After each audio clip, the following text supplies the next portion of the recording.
श्रीमान् वेङ्कटनाथार्यः कवितार्किककेसरी वेदान्ताचार्यवर्यो मे सन्निधत्तां सदा हृदि ज्ञानानन्दमयं देवं निर्मलस्फटिकाकृतिम् आधारं सर्वविद्यानां हयग्रीवमुपास्महे श्रीविष्णुचित्तकुलनन्दनकल्पवल्लीं श्रीरङ्गराजहरिचन्दनयोगदृश्यां साक्षात् क्षमां करुणया कमलामिवान्यां गोदावनन्यशरणं प्रपद्ये कर्कटे पूर्ववल्गुण्यां तुलसीकाननोद्भवां पाण्ड्ये विश्वम्भरां गोदां వందే శ్రీరంగనాయకీం. ఈ ఆళ్వాళ్ళందరూ తమిళ్లోనే ఎందుకు రాశారు అనొక విషయం ఉంది. మనకి తమిళ్ భాష గురించి ఒక విషయం మనం తెలుసుకోవాలి. ఒక ఆశ్చర్యమైన విషయం ఉంది. అంటే తమిళ భాష గొప్పదే, కానీ తమిళ భాష ఒక్కటే గొప్పది అన్నట్టు అలానే నా ప్రసంగం ఉండదు. దాసుడి ప్రసంగం శాస్త్ర ప్రకారంగా శాస్త్ర ప్రమాణంతోనే ఉంటుంది. శాస్త్రం ఏం చెప్పిందో అదే, దీంట్లో పర్సనల్ ఇంటర్ప్రిటేషన్ అనేది ఏం లేదు. శాస్త్రం ఎలా ఉందంటే, మన చరిత్ర చూసుకుంటే రెండు భాషలు మాత్రమే మహర్షుల నుంచి వచ్చాయి. మహర్షులు చెప్పిందే ప్రమాణం. వేరే భాషలన్నీ ఒక భాష నుంచి డిరైవ్ అయ్యి మనకి రావడం. అంటే ఒక భాష మాట్లాడుతుంటే అది వాడకంగా వేరే భాషలా మారి, ఇప్పుడు ఒక నది ఉందనుకోండి, అదే నదియే కానీ ఒక్కొక్క ప్రాంతంలో దానికి ఒక్కొక్క పేరుగా పిలుస్తాం కదా. అలానే ఒక భాషే అది కొన్ని రోజులు అయ్యాక వేరే భాష అవతరిస్తుంది, అలా మళ్ళీ వేరే భాష, అలానే వస్తున్నాయి భాషలన్నీ.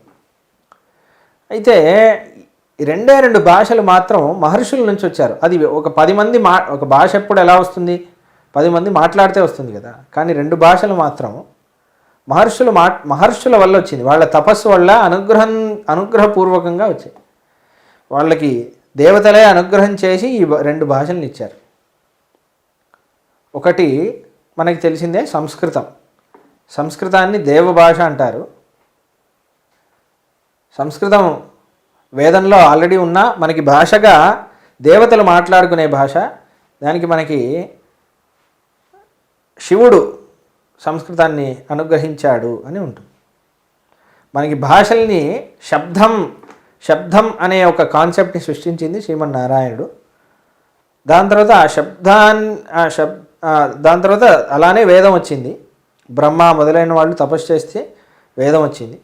దాని తర్వాత మహర్షులు వాళ్ళకి భాష ఇప్పుడు ఫర్ ఎగ్జాంపుల్ మనకి పాణిని అనే మహర్షి, ఆయన సంస్కృతం యొక్క భాష గురించి రాయాలి, దానికి ఒక గ్రామర్ వ్యాకరణంలాగా ఒక స్ట్రక్చర్డ్ లాంగ్వేజ్గా రాయాలి అన్నప్పుడు శివుడే అనుగ్రహించాడు.